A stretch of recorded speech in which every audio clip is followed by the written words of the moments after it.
আসসালামু আলাইকুম। আশা করি সকলে ভালো আছেন। কিছু মানুষ ভালো নেই। তো এখন যে জায়গাটিতে অবস্থান করছি জয়পুরহাট জেলার আক্কেলপুর উপজেলার রকিন্দুপুরের পালসা গ্রামে। মায়ের বয়স প্রায় 100 বছর, ছেলের বয়স আনুমানিক 50 হবে। তো ছেলের আজ থেকে 6-7 বছর আগে তিনি আসলে তেনার চোখ দিয়ে কোনো কিছু দেখে না, কিন্তু মা এখন পর্যন্ত সব কিছু দেখে। চোখে দেখে না এ থাকা সত্ত্বেও তিনি তার মাকে ছাড়েনি।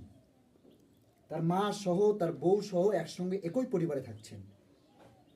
অহরহ 100-100-র মধ্যে প্রায় 90টি বাড়িতে দেখা গেছে যে তার শাশুড়িকে তার বউ রাখতে চায় না, ছেলে তার মাকে রাখতে চায় না।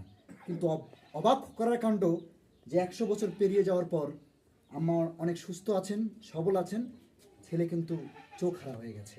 এই ধরনের পরিবারগুলো অনেক ভালো লাগে। সবাই দোয়া রাখবেন এই পরিবারের জন্য। ভালো থাকবেন, সুস্থ থাকবেন। খুবই ভালো লাগলো যে আসলে অনেক সুন্দর লাগলো আমাকে। এনাদের জন্য দোয়া রাখবেন। খুশিদ ভাই, যাক, দোয়া রাখবেন আমাদের জন্য। দেখা হবে, আপনার জন্য শুভকামনা রইল। মাকে ভালোবাসলে আপনি সুস্থ থাকবেন, মাকে না ভালোবাসলে সুস্থ থাকবেন না। ঠিক আছে।